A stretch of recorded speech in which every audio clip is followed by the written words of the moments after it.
Hey, Paul, how are you? Hey, Jeff, doing well. Thanks. I hope everything's good with you. Well, thanks for joining me today. So today we are talking about vendor management as it relates to commercial fee appraisers and banks. So let's start with what is vendor management? What does that mean for a commercial appraisal firm? It's the process, Jeff, that banks use to qualify individuals to do work with them.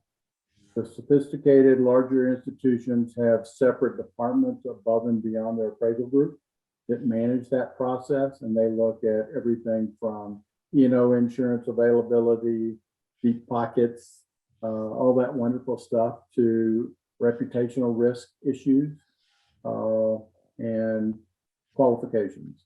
And then on the appraisal side of the fence, then the appraisers look at it. They're looking at from, is this person qualified to do business for us?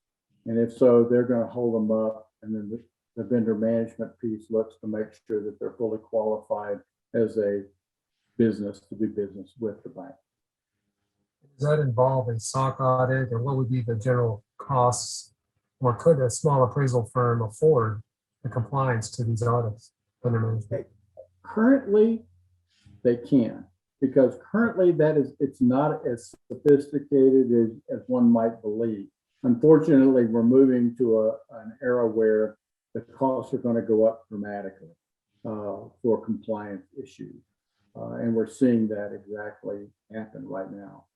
So the smaller firms are going to have to pay attention to exactly what's happening in the marketplace with their clients. And to get a little bit more granular for the fee appraisers that may not be aware of vendor management, is it so much documenting the process, or they collect information, perhaps borrowers, tax returns, and that they have to prove the processes, that the data is secure, that especially if they're working remotely, that they have documented processes to lock all that information down? Is that where it's coming from? It's yes, it's coming now from a security and risk issue. So above and beyond vendor management of qualifying the firm to do business, or the individual to do business with the bank, then the risk department gets involved and says, okay, we have an issue now. And it's all around, Sarbanes-Oxley, and it's around security information, personal identifiable, properties, etc. Um, so it's controlling who has access, what are the backup facilities that are being used, are those secure locations. It's making sure that the bank is not doing business with someone who has a very loose security blanket around their firm. And it's not just on the computer side too. It's everything from the clean desk policies, making sure that you don't leave stuff on your desk. So when the cleaning crew comes in, they can have access to information. So what might be the impact to, and is this limited to larger banks? Or what would be the potential negative fallout from the vendor management rules? Well, what we're seeing happen now is that a number of larger institutions, some of the largest in the US, are putting a very tight envelope around the structure and needs of this vendor management security platform. And there's significant costs associated with that. I had a conversation just recently with a security firm, and they said, in order to meet the needs of certain institutions, you have to have a third-party audit done on your system to ensure that you're secure. And the cost could be upwards of $100,000 to $200,000 to do that. And some of the institutions are looking at that. And if you have an appraisal shop where you have maybe brokerage and appraisal, what's that Chinese wall look like? How does that information protected between partners within a firm? They want to know everything.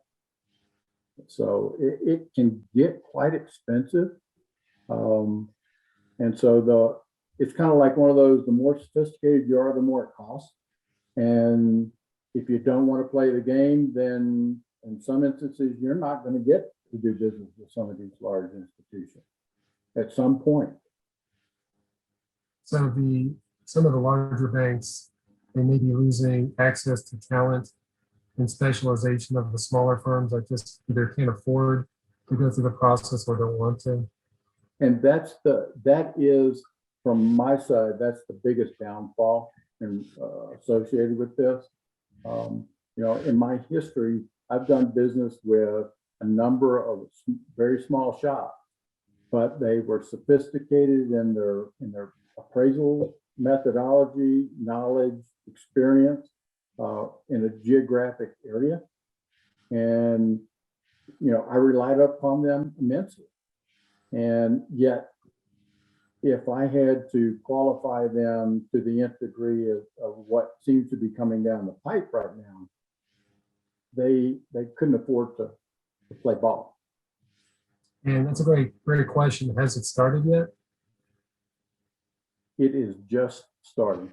I can tell you there are a number of conversations that are taking place amongst individuals in the profession, sharing, not proprietary information, but sharing, struggles and the pressures that are being put on them from their vendor management and risk mitigation areas.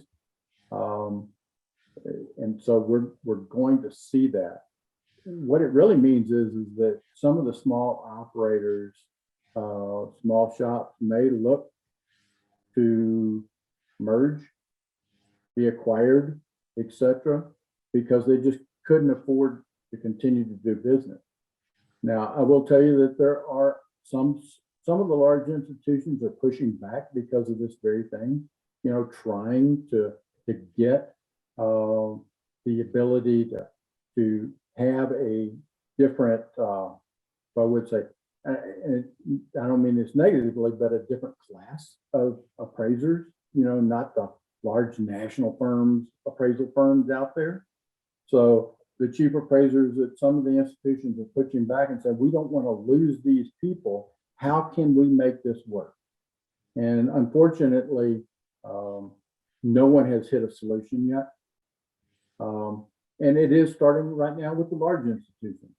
And we all know what happens over time. What gets put in place typically gets pushed down to the smaller institutions and whatnot. Maybe not to the degree, but there's still going to be significant costs associated with compliance. So if I'm a chief appraiser of, let's say, a smaller community bank or even a larger regional player, should I be concerned that that's way down the road? Or do you think it's a sooner rather than later type of impact? If I were to guess right now, I would say that in 2 to 3 years, we're going to see this issue come down to the small institution level. Wow. Seems like there might be an appraiser shortage, as the national firms can't quite pick up all the entire work of, the majority of appraisal firms are small. So it should be interesting how it plays out.